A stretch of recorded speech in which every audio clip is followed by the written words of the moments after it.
Hi, Marianne Croce here from Small Biz Vantage and the creator of 3 Day Weekend System and Coaching. And I'm really glad to be here each and every week to do these business leadership lives in 15 minutes. Now, this week is a recording. I had a prior commitment, so I'm recording this earlier in the day. And I do these for a couple of reasons. One of them is for you to be able to shift your perspective or your vantage, if you will, and really turn that into your competitive edge. I feel that a lot of us can get stuck in a rut in the way that we think, and we're around people that think the way we do. So, this is a great way for you to look at your business in a different way, a different light. The second reason I do this is for you to be able to take one action item away each and every week. It really does take small shifts. It's not major changes that you have to do. Small shifts can really cause a ripple effect and make a big impact in your business. So, a question that I get asked most often is, Marianne, who do you work with? And I primarily work with people that are in the automotive and skilled trade industries, owners who have reached milestones in their business. They've had successes over the years, but now they're at a point where they want to have a life as well. They don't want their business to consume them any longer. And that's where I come in and help. I help them with what I call owner overload. So this week, the topic for this week is learn to share and train others. And I came up with this one because of the conferences that I've been to and the value that you can get from them. But recently, I've been very busy preparing for an industry expo that I will be presenting at this month. So, our team is going to come with us as well. And this really got me thinking about the benefits of training, what it does for a team, and the ways that you can make the most out of the training. So, I want to talk about this because there really are different levels of learning. There are ways that you can learn and a certain level to learn for yourself, and you know the way you learn best. But then there's a higher level of learning when you're expected to share that information or actually teach others. Now you have to focus a little bit more and you have to consider who you're going to be sharing this with or who you're going to be teaching the information to. So I want to discuss the benefits for a team. So when you take people to training, when you're looking about training others or sharing information with others, one of the first benefits is building skills. So, learning new skills or honing the skills that you already have or that your team already has is a great way to build confidence. It also can make people feel valued and appreciated. That's huge today. The second thing is shifting or even a new perspective, looking at something from a different lens, changing the way really it changes the way people approaches it because they're changing their view. So now they're going to approach things differently. Think of areas in a business, all of the areas. We have sales, marketing, operations, people, financials.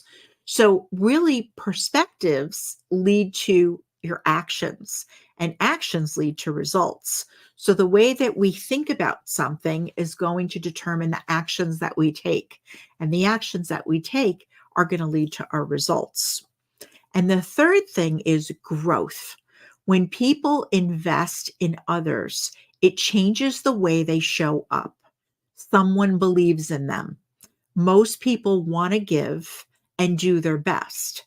So that really is a huge change for people, the growth. So these are the things and the ways, the top three ways that really learning and training can benefit your team. Now I want to talk about next leveling it, learning to teach these tips about sharing and teaching others. So when you share what you've learned in a session, with others or in a training, when you're sharing that, there are always takeaways that you receive, takeaways that you have from when you learn the information, and takeaways that your audience, the people that you are teaching, are going to have. So here's what you want to remember. I have 4 things. The first thing is you want to really listen. You want to take notes for good examples that people could relate to. When you're sharing and teaching others, stories really help. It makes it relatable for others. The second thing is structure. You want to break down the material in order for easy understanding. Like an example of this would be step 1, step 2, step 3, that type of thing. Or before, during, after, like that. Those would be examples of the ways you can do that. Because when you're all over the place, people get confused. So structure is important. Number 3 is you want to have clear objectives. So set a goal for the teaching and the training. So before you start it, say, here's the goal for this training. We want to improve customer service, or maybe we want to increase production or efficiency. The other thing could be maybe onboarding people. You want them to have a really good experience. So let people know up front before you do the training what the goal is, what is the objective of the training, so they can connect it and they understand what this training is about, what it's for. And then the fourth is engage. Engagement is really huge. Ask people questions, collaborate, get their feedback, share examples, thoughts, ideas, or maybe even concerns that they have. Address their questions, but really include them in the presentation. It makes for a better learning experience. Now, when you're doing this, there's a few things to be mindful of. And sometimes people forget these things and they get really discouraged if their team or the audience didn't seem to absorb what they were trying to, give them value with. They were trying to give them information on, educate them on. So the first thing is assuming prior knowledge. So what you want to do is you want to avoid assuming that your audience knows what you know. Not everybody does. Start from the basics and then build up. The next one is overloading with information. Don't overwhelm your audience with too much information. Don't try to, pack in an hour or 90 minutes into, 20 minutes. Don't do that because it's way too much information. Focus on the most relevant and valuable content, things that they're going to be able to actually use and apply. Number 3, ignoring feedback. Be open to questions and feedback from the audience. It can help you refine your teaching approach. Maybe what you'll end up doing is changing something or adding something in after you get feedback. Really important to listen to others. And then you want to also be mindful of number 4 is resistant people. These are the naysayers or the ones who know it all. Try speaking with them one-on-one. Let them understand and know the goal of why you're doing this. It really is to benefit the team. And learn. What you're doing is you're trying to learn where the resistance is coming from, because you may not know, they may not even realize it, but they may talk it out with you. If they can't see the value even after that, they may not be a good fit in your organization. What you don't want to do is you don't want to allow them to sway others or discourage others, because keeping current is so important, especially today. It's more important than ever. So remember, the goal is to make material accessible. The material that you're teaching, the content you're teaching, you want it to really be accessible and you want it to be engaging so that your audience can grasp and apply it effectively in their role. This is something that you want them to be able to use and apply so that they can really grow. And the other thing is when people are aligned with growth, there is no stopping them. I mean, you can really see it. You can see it at conferences, you can see it at different training events.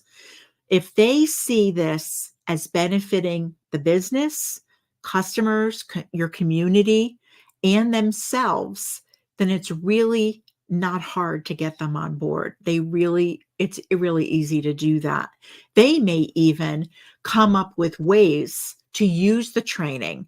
For example, such as maybe promoting your business, that your business stays current, letting your customers and your community know that continuing education is important to best serve them.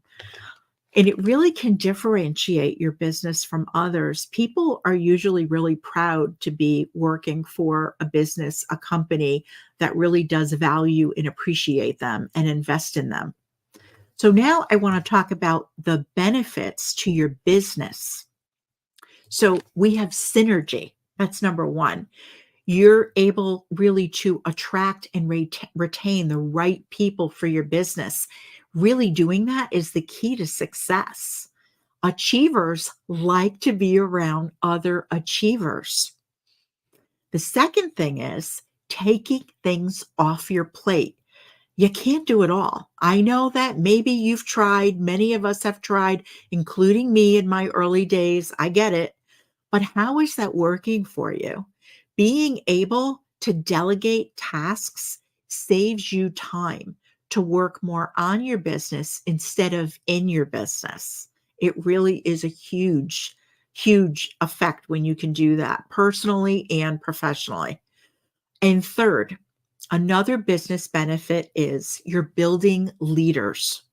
Leaders take responsibility and they give credit to others.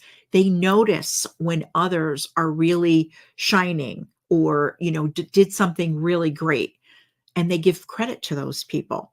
Developing leaders on your team really enables your business to grow to new levels. You can really reach new heights. You can stop being the go-to person. Everything doesn't have to get directed to you when you start developing leaders, and you can now have a life. So I want to share with you a pro thinking tip. Learning to be able to share or train others really takes more effort than just learning for yourself. It's a skill to build.